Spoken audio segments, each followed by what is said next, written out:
Hey y'all, thanks for stopping by. So, I'm sure you've seen it on the news, or maybe in your social media feeds, but there's a lot of protests happening right now. Most notably in California and in LA County.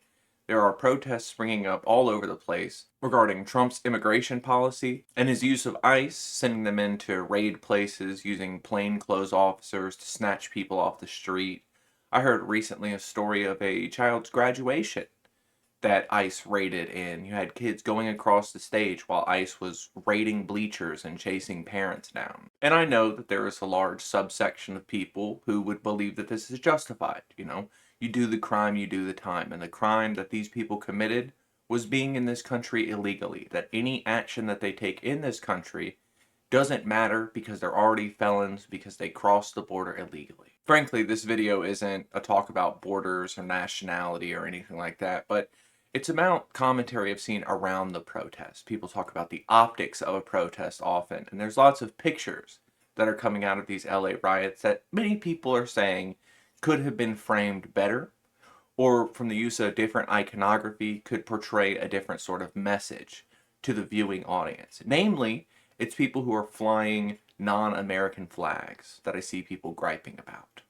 There's all sorts of pictures, you've probably seen them, of the guy on the motorcycle flying the flag while he's circling around a burnt up Waymo car. Maybe you saw the one of the guy standing on top of the burnt up car holding a Mexican flag while he's surrounded by a group of people. Unfortunately, as a person of means who is able to look at what people are doing and understand why they're carrying certain flags, I know that these people don't fly a Mexican flag as a symbol of national pride. It's not a war flag or an invasion flag. Many people fly this flag at protests because it's a symbol of cultural pride, because they are Mexican or they are Mexican American. That's where their parents came from.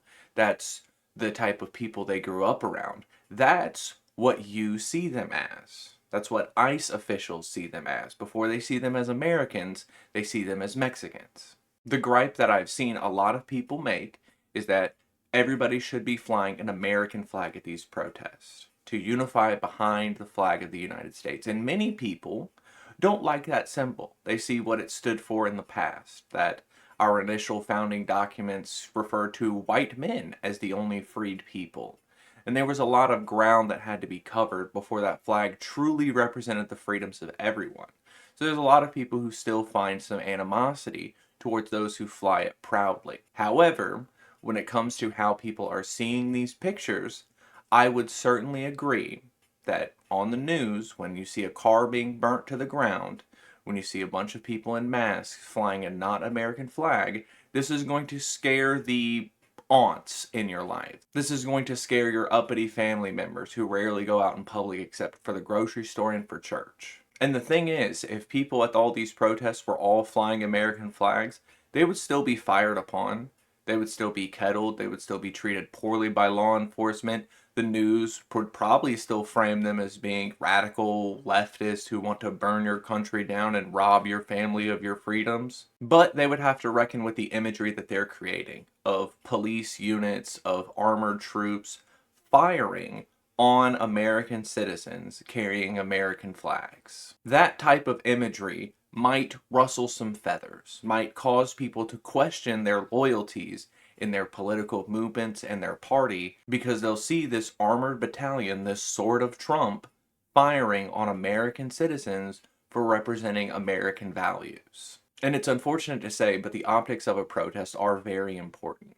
The message that you have can be stifled by people who are behaving inappropriately, bad faith actors, or people who just want to cause a riot, people who just want to make chaos happen. And that's not to say the anger isn't justified either. Based on what I've seen ICE doing, based on the videos that I've seen of these plainclothes officers snatching people off the street, I think the level of escalation that has occurred is nothing compared to what it could be. And it's just a shame that all these anti-tyranny, gun-toting Republicans can't see the forest for the trees. And they think they're safe because they say the right words, or because of the color of their skin, or because of the religion they believe. But if these modern Gestapo agents can wear plain clothes and throw you into a van and send you off to a random country with no due process, they won't stop with the people you don't like. they'll stop with the people they don't like. If you're going to go out and protest, all I would ask is that you try and stay as safe as you can. Leave your phone at home. If you want to record and take pictures or do journalistic things, I completely understand. Take the biometric off your phone for the time being so you can only unlock it with your PIN. You'll thank me when you're in a holding cell. But most importantly, try and be mindful of how you will look on camera. You want to make people feel uncomfortable with the images that are coming out of this. You want to make them question what they believe. And frankly, seeing somebody carrying an American flag getting pelted with beanbags and tear gas might be the eye opener that some of your more blockheaded relatives need to get on board with the rest of us. But until more protest footage comes out and we get a whole bunch of armchair quarterbacks telling you the right way to fly your flags, y'all try to have a good day.